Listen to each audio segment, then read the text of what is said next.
Good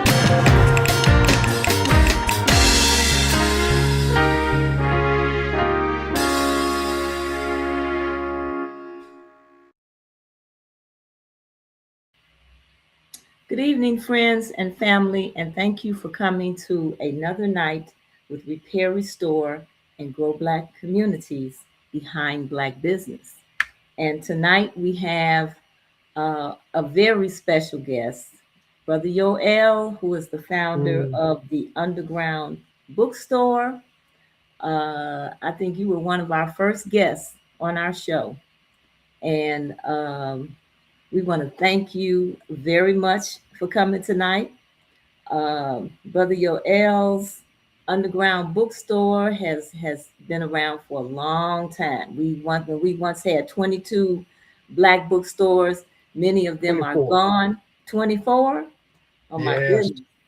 And you're still standing. And And 23 gone. 23 gone. How about that? Mm. 23. And we do have a resurgence of some bookstores, but you have been standing the longest. And Mm. there's much to be said about that. And that was one of the reasons why I asked you to come on tonight, because we want to talk about that because we are still standing as a people. Um, we're struggling, we're wavering, but we're still here, and there's some major conversation that needs to be had around all of that. And so that's why I asked you to come tonight. And thank you for coming. Well, thank you, Denise. And thanks to your listening audience there. Um, so I appreciate it and always available to come chit chat with you. You know, might be one of the ways I catch up with you these days, But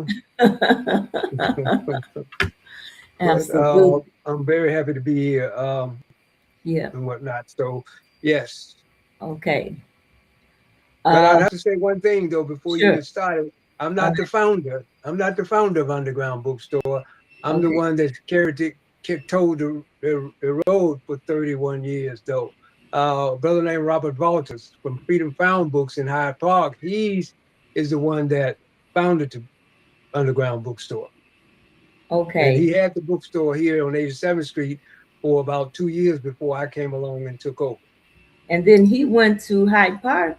No. No, he was already in Hyde Park. He had two. He Okay. started in Hyde Park and then he established another one here on 87th Street. And he had another brother named Ansar Yeah. running the one here on 87th Street. And then Ansar was going through some challenges, some personal issues and things like that. And he, surprisingly, one day, um, well, at that time, he was going through some challenges, and I was too. I had been separated from my wife, and uh, I had stayed with a couple of relatives, and that didn't go so well. So I ended up actually asking him to let me sleep in the back of the bookstore at Okay. that time. Okay. Okay, so that's how my humble beginnings started, sleeping in the back of Underground Bookstore, and he okayed that. So, but after being there about a couple of months, he then told me that he was on a Wednesday that he was going to be out of there by Friday, Hmm. and he did just that, packed up everything and got out in 2 days, and of course that left me having to contemplate what's my next move was going to be. And I just had went inside and had a little conversation with myself. Long story short, went to the landlord. He said, "Okay, I'll take a chance on you, but I need my money from that guy." Because he Wow. had been obviously been planning that his exodus for a while, and so he owed him about two going on 3 months rent. And I've kind of made him a promise that if I didn't get him the money, that I would pay the money for him over time. And he gave, and so of course it was the latter. I had Okay. to pay. You know, And so yeah, you've been there for how long now? 31 years. 31 years. 31 Still years. carrying the torch. Don't Okay. seem like that. Yes, it is. Well, we're going to talk about that tonight. And Hmm. as you know, we are great supporters of our bookstores because that's our knowledge base. And our bookstores play and have played a great role in our communities and in our Hmm. struggles here in this country. Our bookstores have had a huge role to play in that, and that's why we highlight bookstores here at the Repair, Restore, and Grow Black Communities. We feature a Black bookstore every month. Last month we featured Afriware, and their website is afriware.com. Afriware has been around a long time, Sister Nzinga, and we have a book giveaway. And the book that she requested that we give away was the Asada Shakur autobiography. And our winner was Pamela Robertson. And I spoke with Pamela, and I hope she's able to watch tonight. But she is the winner of that book. So, congratulations to you. We pay for the book, we pay for the shipping. And all we ask is that you read and share the knowledge. And hopefully, it Mm. will inspire you to move and to do something. Because, today we like to be entertained or have become accustomed to being entertained about our issues, our problems, Mm. the plights that we Mm. have as a people in life, as opposed to moving and doing something. And so we hope that this knowledge that we are passing on and giving away in these books will inspire people to do something. And you are, as the Underground Bookstore, are our bookstore for this month. The Underground Okay. Bookstore Thank is you. located at 1727 East 87th Street in Chicago. And your website is undergroundbookstore.com. And the book that you selected for the book giveaway of this month is Abolition for the People by Colin Kaepernick. Yes, actually, he didn't write it, but he edited it. He got Oh, about 30 people writing, contributing to the book. And it's about, of course, the abolition of police and prisons, of course. And mhm, so he's challenging your mind to be a part of the change, to change that future from having to have police and prisons, of which it reminds me of something Dr. Clark said a long time ago. Dr. John Henry Clark said that there was a time when we enjoyed thousands of years of paradise on earth before anybody else showed up. And he also said that there was a time when in Africa we didn't know anything about no prisons. Nobody had went to one, so they didn't have no need for one, you mhm. know. So and what he's suggesting, of course, trying to bring up the issue of being a part of that change, and let's change, which will require us to make the change within ourselves, try to work toward, of course, elevating our consciousness so that we can do that. Okay. Yeah. So this is the book that you have selected for Hmm. our book of the month. And if you would like to win a copy of this book, all you have to do is go to rrgbc.org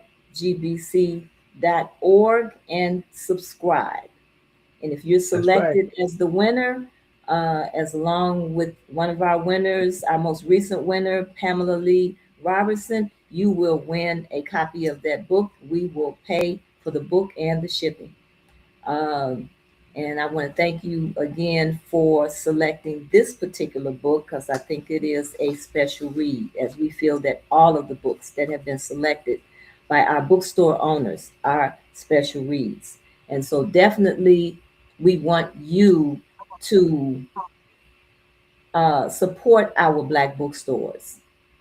If you want to go into the bookstore and if they have a brick and mortar, such as the Underground Bookstore, and pick the book up there, the book would be available for you at the store. And we really would like for you to go into the store and see, Absolutely. because Brother Yoel has a selection of books I believe that no one else has in their Mm. establishment. And it would be worthwhile, a very worthwhile trip, and hopefully you would make more after that. So the other entity that we are great supporters of is the Southside Community Federal Credit Union, who has been around for over 20 years, providing financial literacy classes and providing loans to people in our community, particularly Hmm. on the South Side. They're located at 5401 South Wentworth. They're offering micro business loans, car loans, personal loans. Uh, they have youth accounts for ages between 7 and 17 years Mm. old. And they're also offering loans in lieu of those high interest payday loans. So they have a lot of products to offer.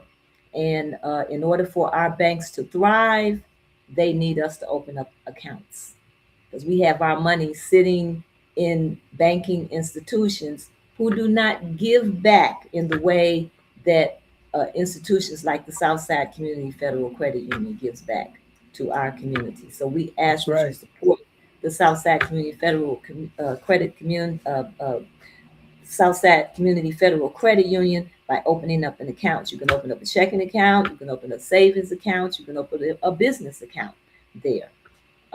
So Greg Brown would be very happy to see you, I'm sure. Yes, So we will. absolutely, absolutely. And then we also ask that you go to our website at rrgbc.org where you can support our efforts. We do take donations, and of course, those dollars help us to do work that we have done in support of our bookstores, in support of Southside Community Federal Credit Union, in support of helping businesses out and providing this podcast to you and any other types of services that we can offer to help our community. Our organization is not about making money. Our organization is about helping the community and supporting our community. We love our community. We want to see our community stand. And that's why myself, Doris Lewis, Harvey Yarbrough, who are our board members, we come together and do the work that we do. So let's get started here with Brother Yoel and the Underground Bookstore. I have a question that I want to start out with. As we Hmm. know, historically, Black bookstores have been more than just businesses.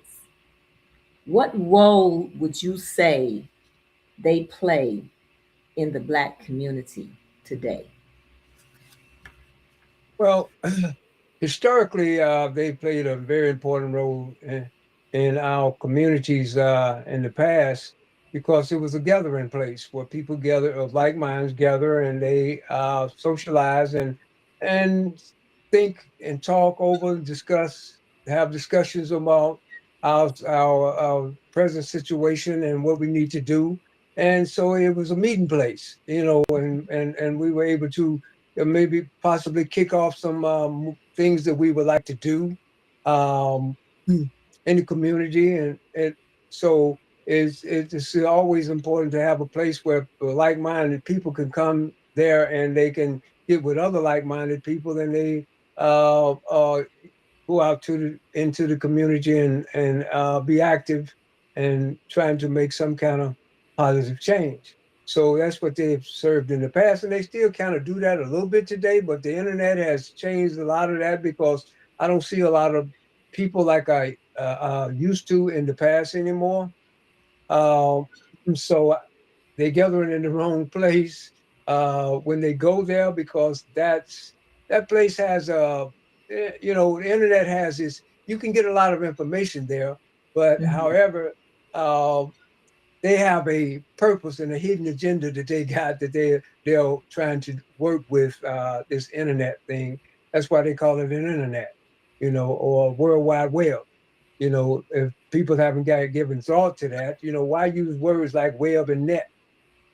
Mm-hmm. What are those things used for?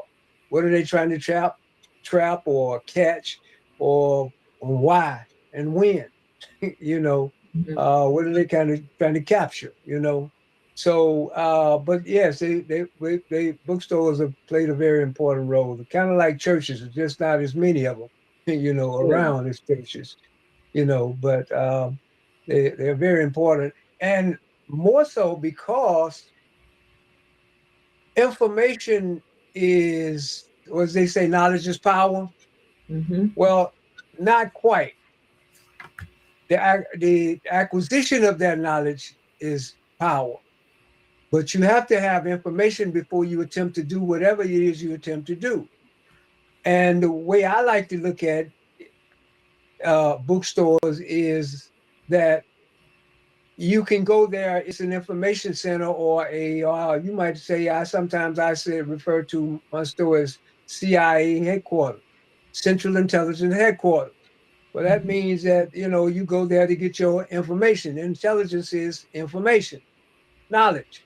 So, um, so therefore, you come to the store and to collect that information about knowledge of yourself, knowledge of your history, knowledge, political knowledge, and what's going on politically out here, written by us and other people as well.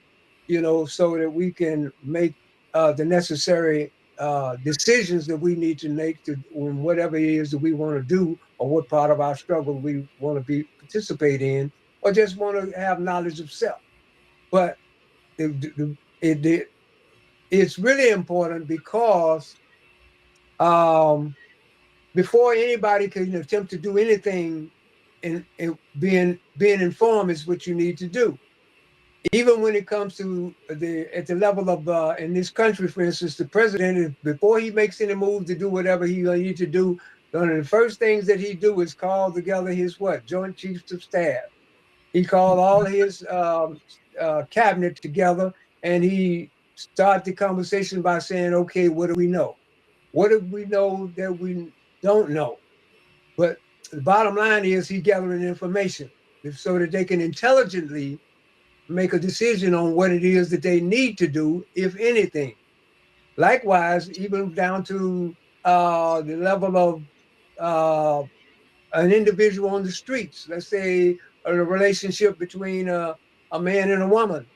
What happens there? Well, the guy said, "Well, what's your name? Well, where do you stay? Well, can I have your number?" What is he doing? Collecting intelligence. He's trying to get some knowledge. He's trying to get some knowledge about her, where they found her, how to find her, and all of that kind of stuff. So knowledge is very key. And that's why right now, Denise, I think we're unique in a unique position right now because knowledge is all over the place. Information is all everywhere, Yes, it is. um, and it's important. Mostly, in my opinion, and my research tells me that it's very important for us. Why do I say that?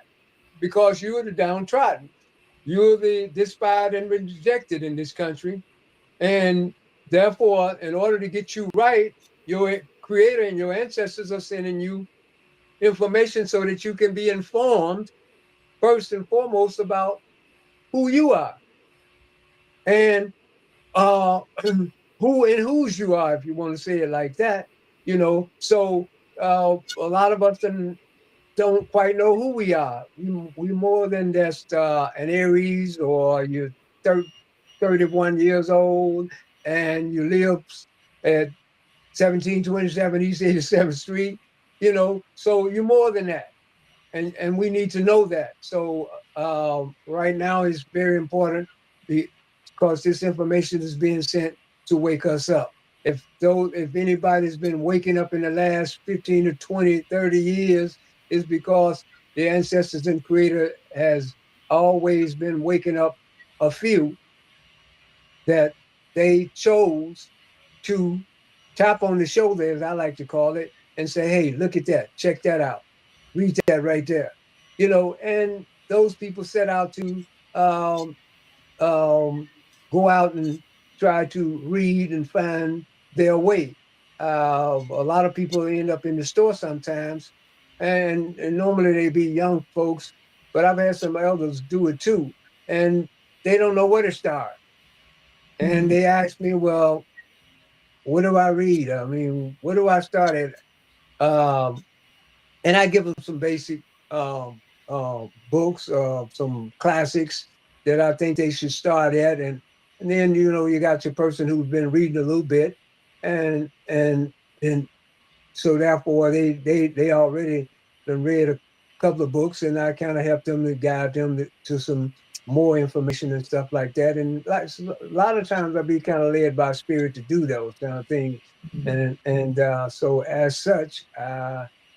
I've had a few of them come back and tell me they really love that book that I selected for them and stuff like that. So, this information is. I mean, look at it. We are coming out of the age of Pisces, right? Now, the age of Pisces represented the age of believing. Well, while we were dancing back in the day, the fifth, the I mean uh, the song. This is the uh, uh, Age of dawning of the Aquarius. age of Aquarius. Yes. Uh, well, while we were dancing to that song, we had no idea what that meant. But the age of Aquarius represents the information age. Okay, the age of knowing now, the age of enlightenment. That's why the information is being sent to enlighten us, to wake us up, and so that we can make those informed decisions, and more importantly, have knowledge of self, because even the Bible tells you to know thyself. And the before the Bible, of course, she was talking about the Egyptian pyramids Mhm. has know thyself inscribed in hieroglyphs there on the pyramids. That's So right.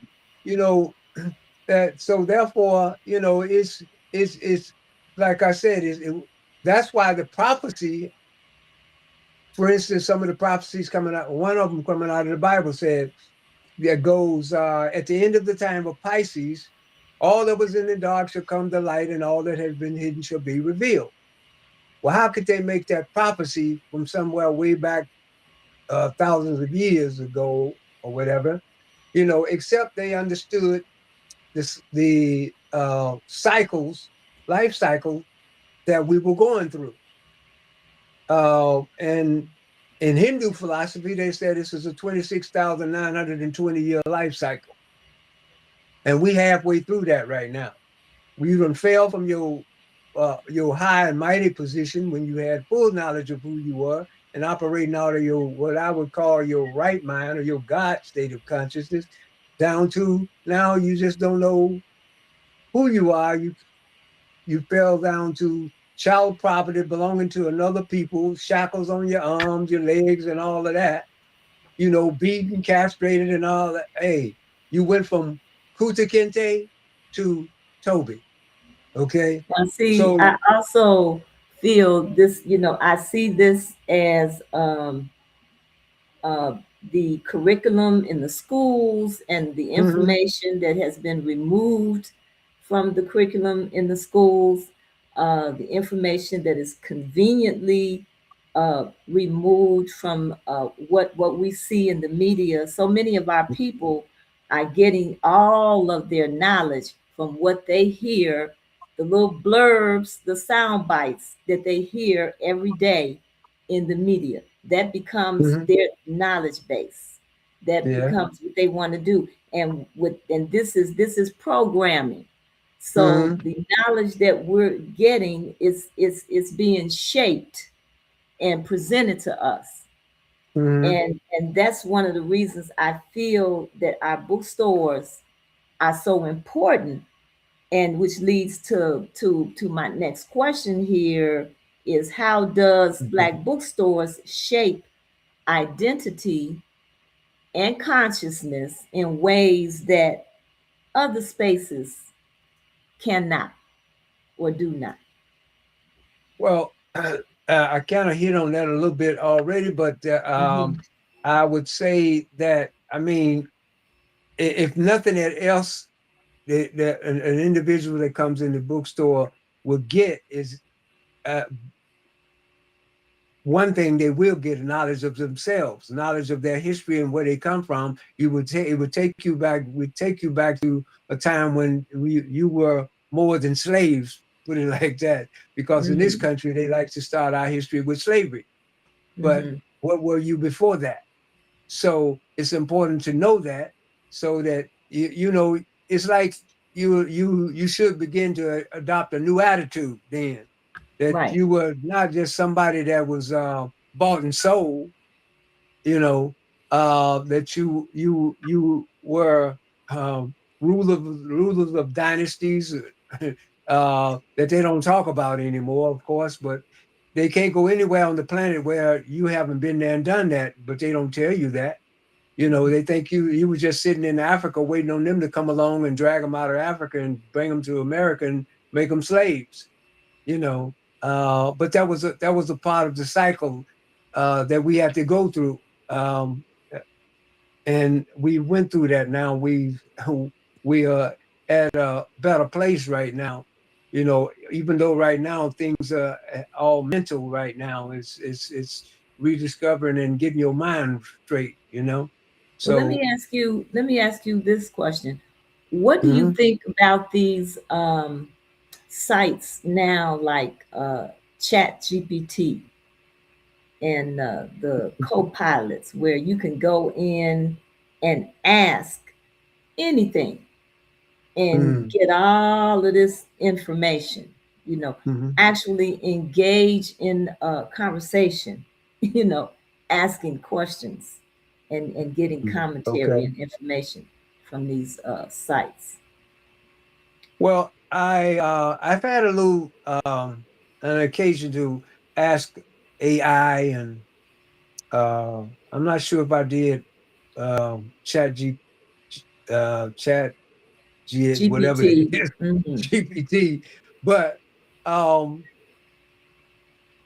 I think that we putting a little bit too much uh into those platforms.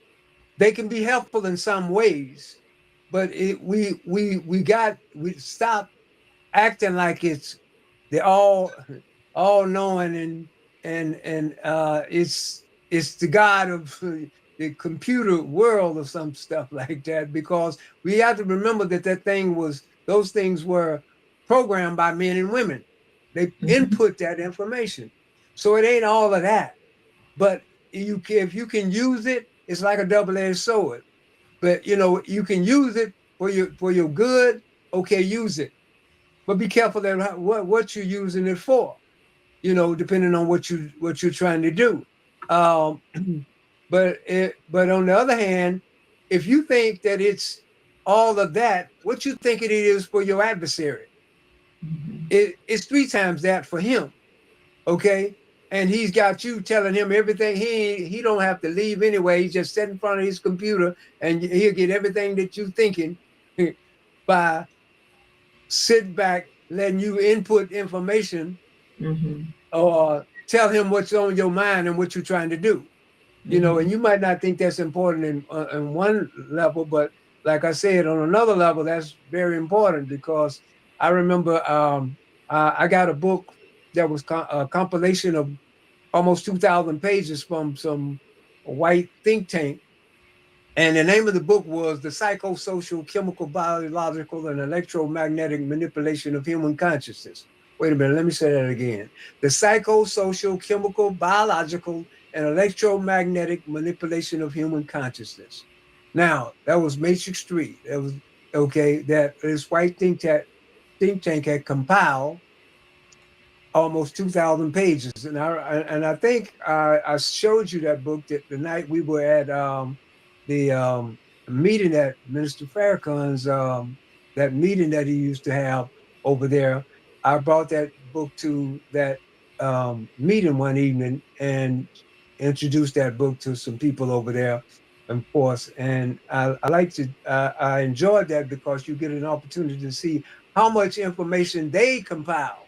While we Hmm. sleeping, they're compiling information, 2,000 pages. And I asked the question that night, if you remember, Do we have at least a brochure to counter that?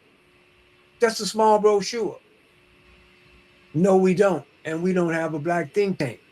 So in the chess game of life right now, I like to say that you're not, they're not playing chess and we playing checkers. They're playing chess and you watching the game get played on you. Mhm. Okay. And we got to stop that because right now I think the ancestors and the creators playing the chess game of life for us. Because if it was not so, then we would be back in slavery again or something, or in a much worse position that we're in right now. Um, Even though more things change, the more they remain the same, So, So this is why it's important for us to not lose control of our information, of our mhm, stories. I know I have spoken with you, and you have seen books where information has mhm, been taken out of the books, yes, similar to the Bible. I mean, how many times has the Bible been rewritten and mhm, information taken out and reinterpreted? And so, reading our books and getting this knowledge is important for us to hold on to this, you know, mhm. because if we don't, what would you say is going to be the end result? I mean, you destined to repeat. It was Hmm. something that you had already went through already. But one of the books that since you brought that up, I got as to show the people some of the books that you said that they should read, and that's this one right here called this Behold the Pale Horse, right? And in the Behold the Pale Horse, chapter 15 in here used to be the protocols of the learned elders of Zion, right? Well, it's no longer, that chapter is no longer in here. Okay. That chapter they took out of this book. Unless you got a 1993 edition, the new books that are being printed now, that chapter is gone. Okay. Um, and so it's no longer here. But the other thing is the reason why I like this book, though, one of the other things I like about this book is that he's one of very few Caucasians who gave us just a little tidbit, but was a very good bomb for us to use in our conversation with us when it comes to talking about some of our issues. And the one that the thing that he put in here was a bill that was sponsored by um, that was sponsored by that went through Congress, and and it was approval of some money for um, for the Department of Defense to create AIDS in a laboratory to be used, as this book says, as a political slash ethnic weapon to be mainly used against blacks. Now he didn't say nothing else in this book about us, but at least this this Caucasian gave us that much, and I said for that alone we need to buy this book and see what else he has to say, about the politics of his brethren, because he didn't really necessarily write this for us. He wrote this on other bad white folks. He used to be military intelligence, and he uh, because he had military intelligence, he had privy to information that the average person didn't get access to, and they ended up killing him and his brother. I think they killed him, I think, back in 2004. I think it was just around the time I was leaving downtown. When I had a store downtown. But he got in a shootout with the police and they killed him. But that's that that's a good book to when you want to understand the politics of this guy. Hmm. Uh, the other thing is, let me just say this. This is one that I think we should check out. This is one of our locals, Black Spirituality. This is by Obari. a psychologist, Brother O'Barry. He is a psychologist here in Chicago, trying to be our next uh, Bobby Wright. That's a pretty good book, and he's serious about that. This book for those people who also maybe might like know understand that numbers, everything is numbers, vibration is numbers, frequency is numbers. Okay, you might want to understand numbers. Why nine times nine, all nine times any number comes up with the numbers after you come up with the answer add up to be nine again. If you're curious about that kind of stuff, numerology is for beginners. Here is a good book to get. Now, Uh, but I'm particularly was interested in the book on spirituality, given mhm, that we are such a spiritual people, right, and we have strong ties with the church, the Christian church. We have strong ties with other, spiritual types of organizations. The way we operate often is at a spiritual level. uh-huh. So I would think that book would be something very interesting to read about. A lot of our people are engaged. We become part of different organizations and different spiritual types of organizations. But do we know the history? Do we know what we're really getting involved with? Well, it's funny you said that though, because I tell people that our problem, and even the Christians used to say something similar to this, our problem is a spiritual one. Remember that you are a spirit being having a physical experience, first of all. That ain't you, this body here, this vessel that we running around in this third dimension uh in here. That's not you. You is the you is inside of that body, you know. And yes, uh so when you look at this, Frances Cress Welsing used to say, she said that if you don't understand white supremacy, then everything else will confuse you, right? Mhm. Well, Dr. Wilson being an academic, I can see why she concluded that. However, I take it to another level and I say that if you don't understand that this is spiritual warfare, then everything else will confuse you. Okay? And that's what this is. And since I mentioned his book, here's another one that speaks to your spirituality, because this one says what? Okay? It says melanin, the chemical key to black greatness. Now, how does that melanin what does it have to do with that black greatness? That's your that's the stuff necessary, the fuel necessary to take you online through that third eye, that pineal gland, to commune with the ancestors and the creator. Okay, so this book just came back in print after being out of print for about 20 some years. I talked Carol Barnes into reprint this book and getting it back into circulation. So if you want to talk about spirituality, that's the stuff that everybody is jealous or envious of you with, because you're the most melanated thing on the planet. And so here you are, don't know that you're not a chicken, that you're an eagle in this spirit realm here, because you can fly. You can go there because you got to have a pineal gland that is activated, and that is not calcified. And so, speaking of calcification, this other book here that I want to share with you, it speaks to some of that too. It says African Origin of Biological Psychiatry, Hmm. okay, by Richard King. And he says that he kind of measures in this book the degree of calcification in different ethnic groups, uh, pineal gland.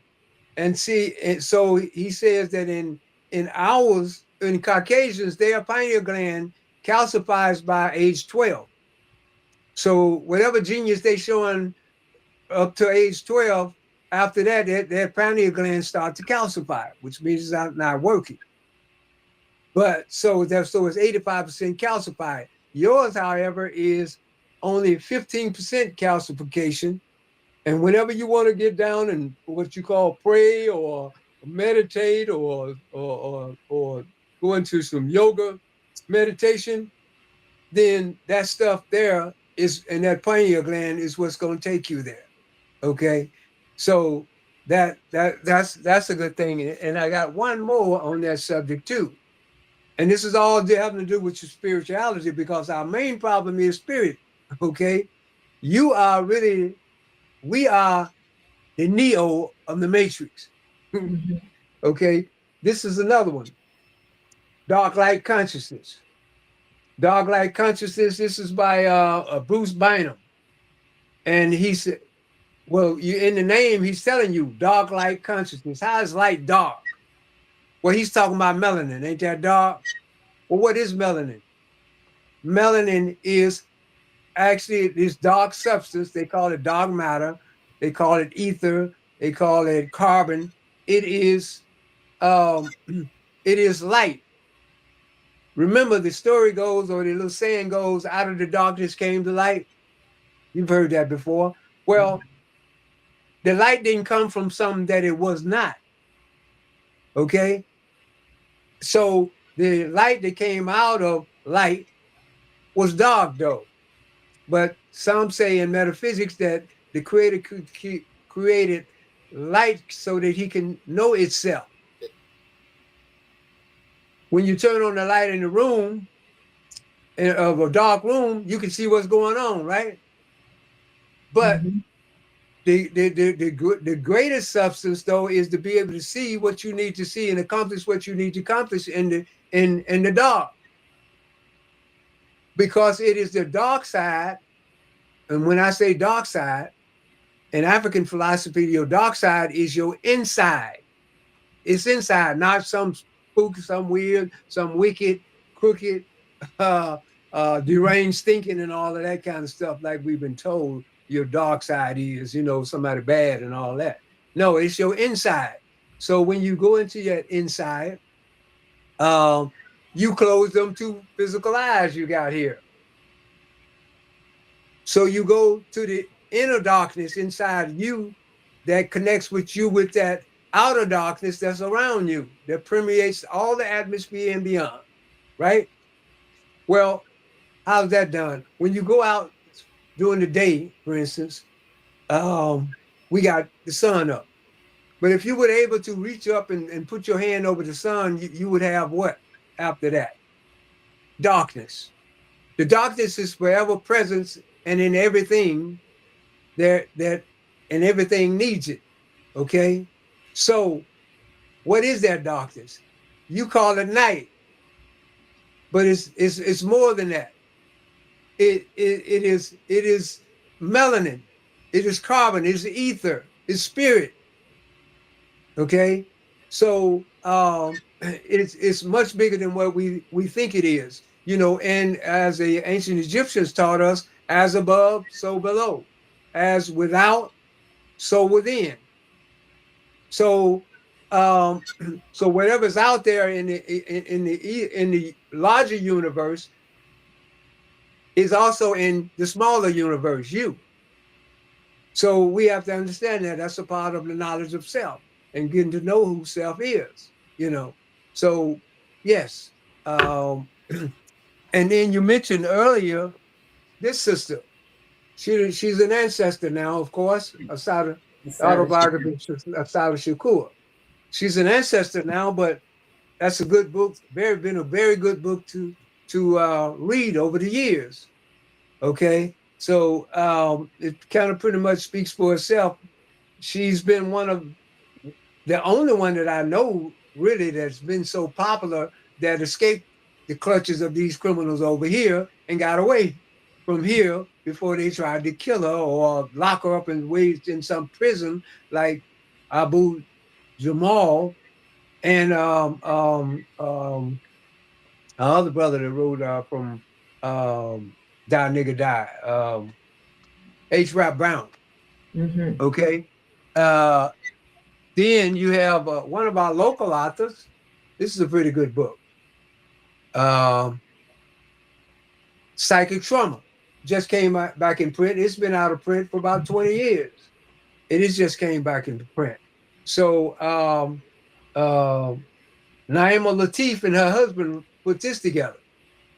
So that's a very good book. It speaks to some of our history, and it kind of connects us as to indigenous people here in America and stuff like that. So, but here's another one. This is something that a lot of people have been looking for over the years: Golden Age of the Moors, by Mm-hmm. edited by Ivan Byrne Sertima. Very good book on the Moors and the Moors history, because the Moors played a very important role in uh, establishing or spreading knowledge and establishing foundation all over the planet. They were the navigators of the seas. You remember that when we were in school, they told us that that little story about Columbus. Before Columbus, they said that basically um, the Europeans believed that the Earth was flat. That if you sail out on the ocean, they believed that you would fall off the Earth. Well, they never told us how they learned that it didn't work that way. And it was the Moors that they learned it didn't work that way. They taught them that it didn't work that way, but they never told us that. Okay. Here's another one by Evan but back in print, called Black Women of Antiquity. Okay. So this is another one that Black women and men, as far as I'm concerned, should get if you want to know about you in antiquity. You know. But speaking of which, here's everybody ain't sleep on who you are, you Black woman. This right here, the great cosmic mother. This is written by some Caucasians, and they recognize that they say in this book that a part of their problem is that they don't recognize their mother. Well, who is their mother? They said, as you. So they recognize uh, uh, that Black woman was here. You were the first facsimile representation of the great cosmic mother on planet Earth in the third dimension. Okay, so that's what we can thank them for. They ain't all sleeping on you. They might not say nothing, but they know who you are. Some of them anyway. And here's one. This good brother here wrote African Holistic Health, but here's one that people may not have so much and might not be so familiar with him. Laila Africa wrote this book, Self Diagnosis, Holistic Self Diagnosis. And you see all the lines in that lady's spaces. He taught you that this book kind of teaches you that you can kind of self diagnose yourself through, and because people are kind of like, well, there's different parts and areas of your face that have to do with certain parts of your body. Which gives you an indication as to where your problem might be. But people are kind of like cars. If your car is down the road, then I need a tune up. You go get a tune up. Ain't running like that no more. The body is like that too, but you got to recognize the symptoms so that you can, which means that you need to self-diagnose so you can know what you need to do to correct that problem. Okay, here's one here by our good brother, Neely Fuller Jr. He also used to say that if you don't understand white supremacy, then everything else will um, confuse you. This is the United Independence Compensatory Code and System concept. He teaches you how to deal with white supremacy and the questions they bring to you and how to flip those questions back to them while they're asking you these questions that they themselves need to be put on the spot and not you. Here's another book. This is something for mostly, anybody from teenagers up to maybe 30, 35 years old, from niggas to God. this brother wrote this book very early, and it's been around a long time. It's a 2-volume set, um, part one and part two, and it kind of speaks to those young folks. But this is the journey that we're talking about making. But little did he know that actually, well, the journey we should make. What I'm saying is from what's being called in the West, niggas been a negative connotation. Mhm. Okay, but however, we've come to learn over the years that goes back to the Negesh, which goes back to gods in Africa.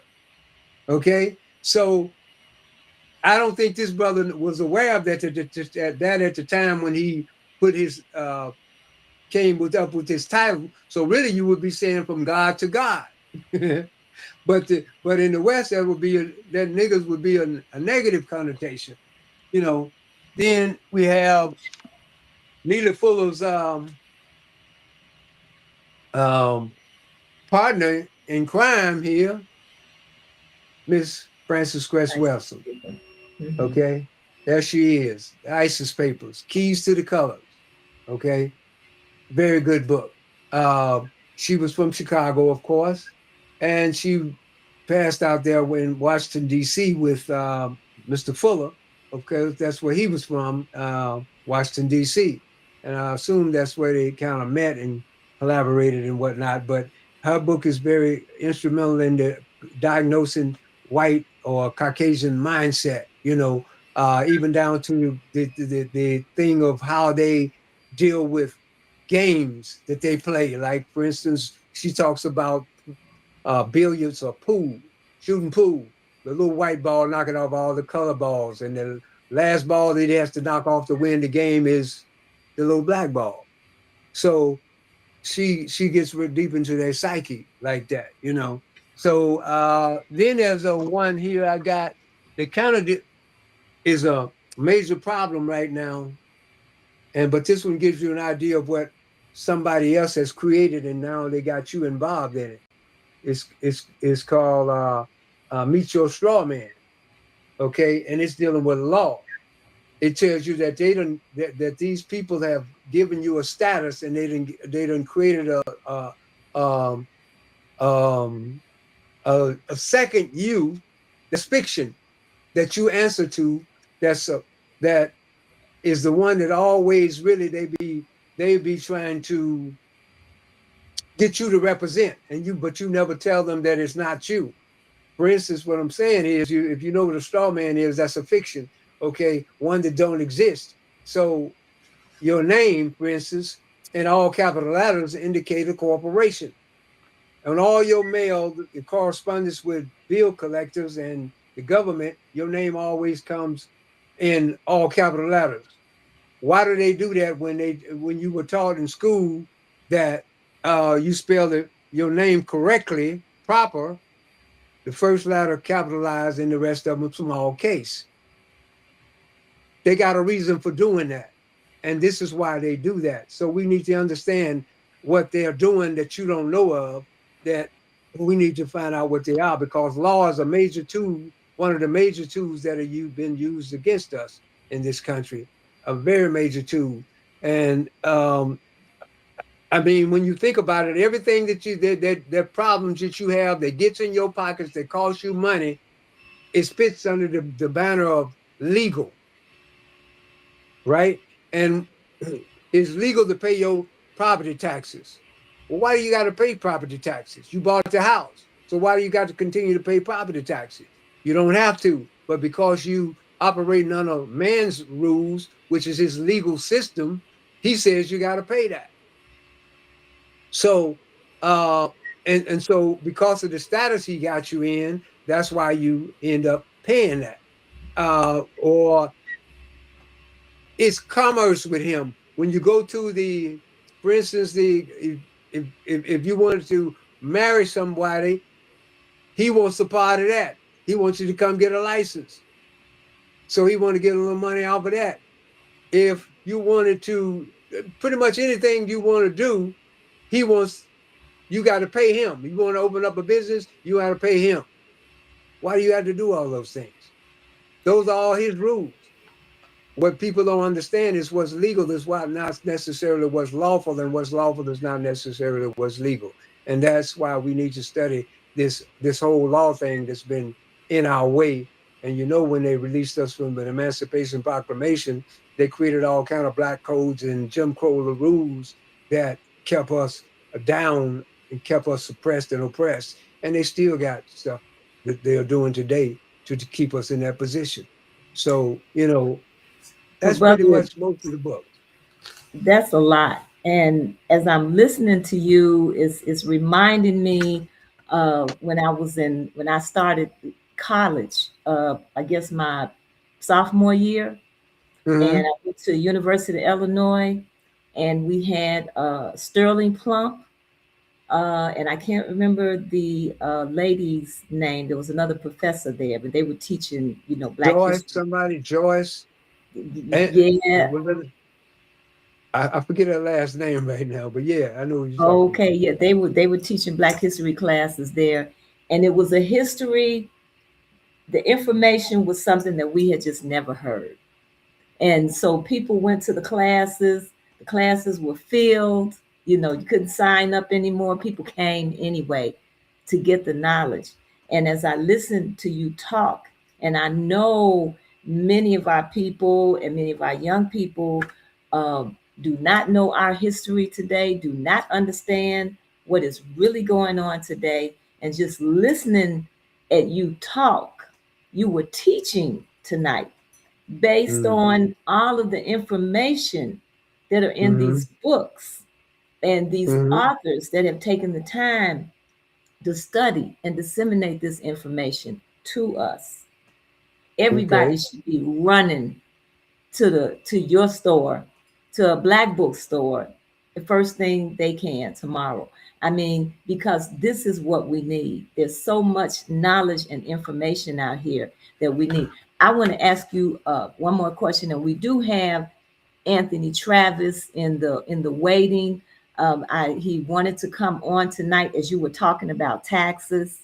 Our people are going through some things here in Mm-hmm. Chicago regarding taxes, and there's going to be a meeting, and he wants to talk about it. But I'm going to bring him on before we finish tonight. But I did Okay. want to ask you this question. Um, what can you share a story where you saw that your bookstore directly impacted someone's life or thinking? And I know I have come into your store, and a number of young men and young women have come into that store and stood there and talked to you and asked you questions about this book and that book, and you sit down and you engage in dialogue with them. Is there just a short story that you can share with an instance where you felt that your bookstore actually impacted someone's life and thinking? Well, I've had several people tell me that over the years. Yes. One real brother was here. He said he was at a kind of a crossroad in his life when he was younger, and I introduced him to Anthony Browder's book from the Browder Files, and it was a game changer for him. And he went on to become something. I forgot what it was that he got a degree in after that, but he was kind of down at that time, and that book, reading that book, and when those that he went on to read after that inspired him to continue and became what he um, got the degree that he got from college at the time, and I forget what it was, but because I haven't seen him since then. But he came back and told me that. And then there was another brother who actually was reading, and he was kind of a street hustler too, but he got caught with the street hustling thing, and he went to jail. So, but when he got out, he came back to the store again, and he also confessed that that where he was then and how he was when that was a game changer. My store and introducing him to different books was a game changer for him, and he held fast to that. And I think when he got out, he started a trucking company, and that's I haven't seen him since then. In a while now. Mm. What are some of the real challenges in keeping a black bookstore open today? Well, I think first of all, I think that that because these people putting so much energy into getting rid of these things, you should be trying to keep them around. One of the main challenges is they getting a little complicit with being um, convenient to just go online and order from Uncle Jeff. Uncle Jeff Basil will send it to the doorstep and whatnot. I can send it to the doorstep myself if you want to do that. But I think they've been kind of kind of their mind has been programmed to get convenience as opposed to coming to the store and conversating and socializing and things like that and learning more about what they came there for and additional information and stuff like that. And they don't know what they're missing when they do things like that. So I think that convenience of the internet and Amazon is what's causing a lot of it. So they it's And convenience. while they're looking at convenience, you would think that the bookstores actually support our authors in ways, that these mainstream retailers do not. They make it look more convenient that I can have. I've had author people to say they put their book on Amazon, but Amazon gets most of the money off of the book. Right, And I exactly. think it's I Now I think it's remember like the time 70, when I think it's like 70% or something like that. now it used to be the other way around 21 years ago. Hmm. Amazon said took a little bit Hmm. and they gave you the bigger piece. But I've heard recently a lot of folks have been complaining about that authors, they don't get much from that. It's the other way around now. Amazon gets the majority, you know, of that money. But I'll tell you somebody who really have failed even worse than that could have kept of these 23 bookstores, at least most of them around schools, black schools in Chicago. This is the third largest city in the country. There's no way that I'm supposed to be struggling with all these black folks here in Chicago. And that's where I'm at right now, dangling on a string. Okay. Hmm. And unfortunately, since I mentioned that, I'm trying to collaborate with the sister's business over here, Mama Africa, and we're trying to get that building that she's in over there. But I don't know if that's going to happen. But you know, I shouldn't be struggling in the third largest city in the country with all these black folks here in the city of Chicago.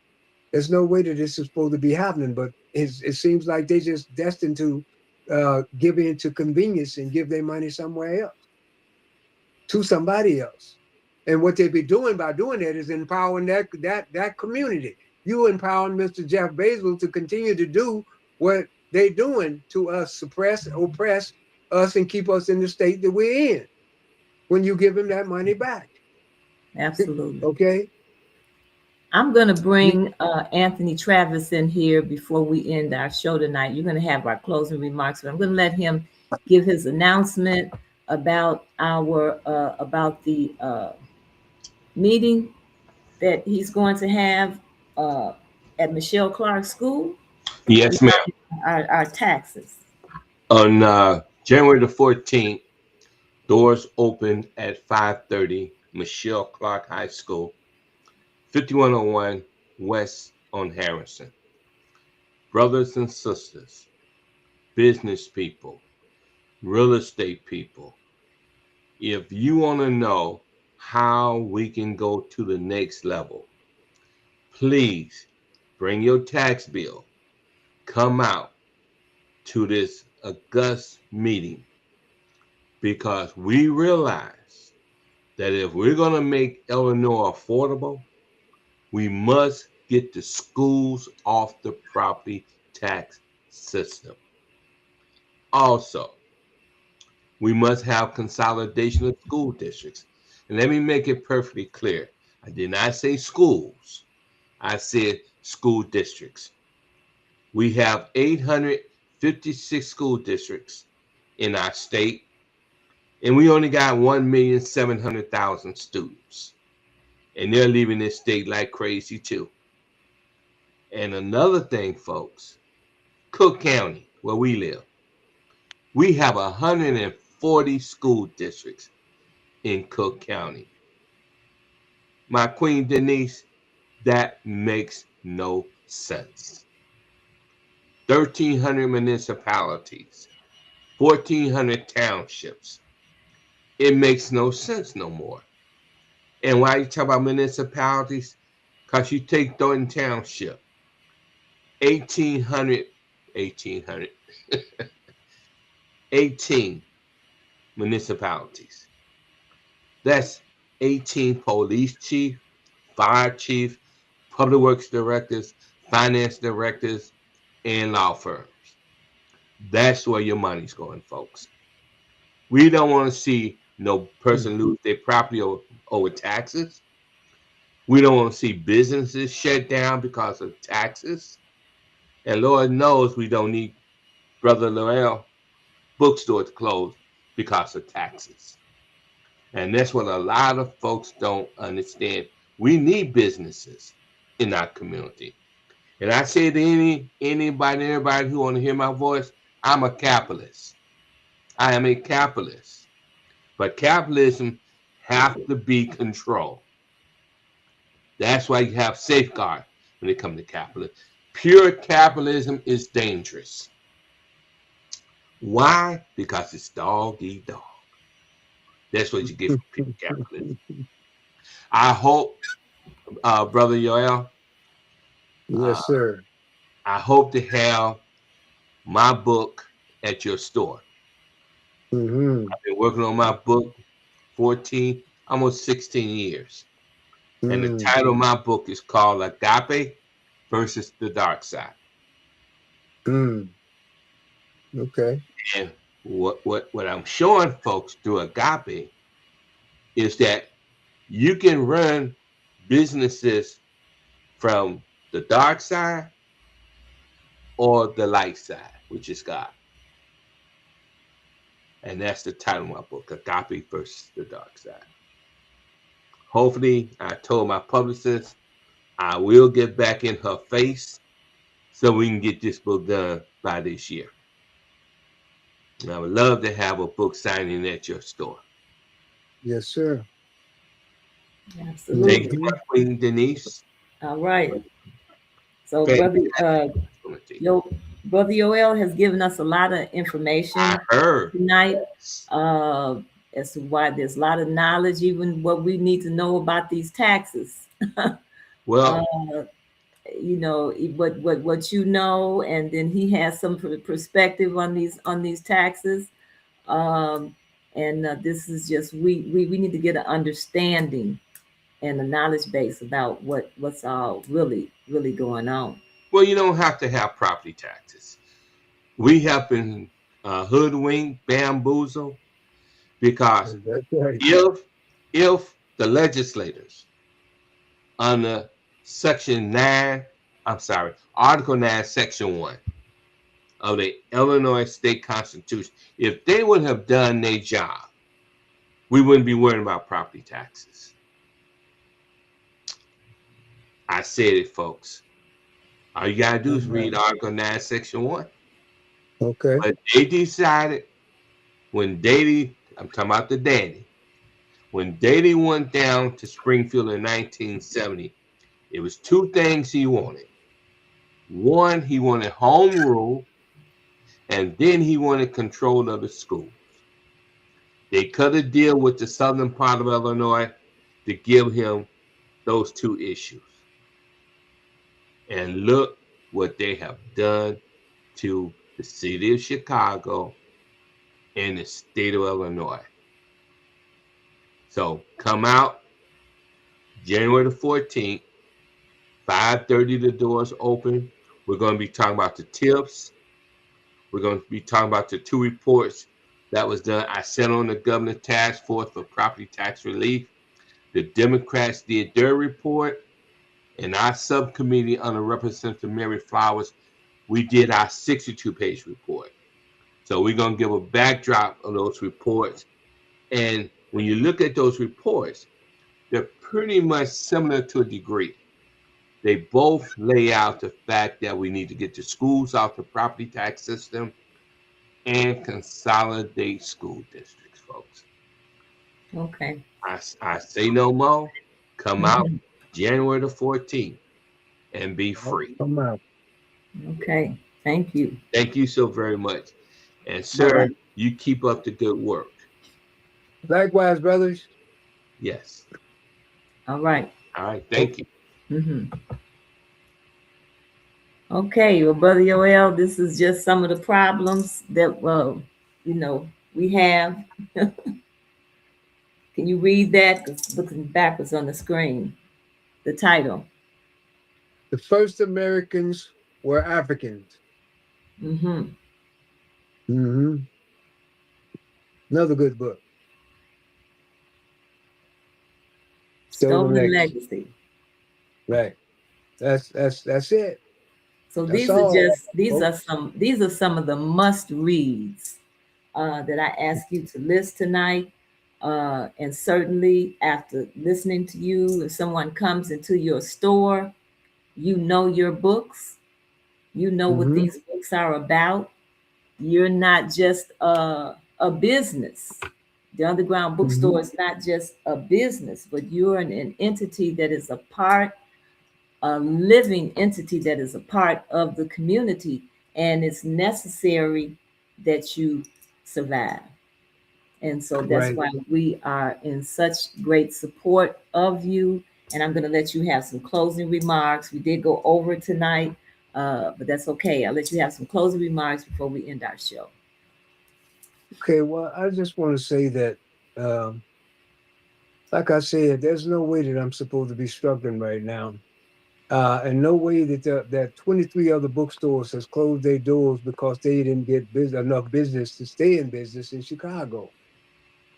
It's paramount that we try to keep me or whoever else, because maybe I might be looking to turn things over to the next young brother or sister who comes along to pass the baton to. But it's paramount that we get out and come out and support business, like me.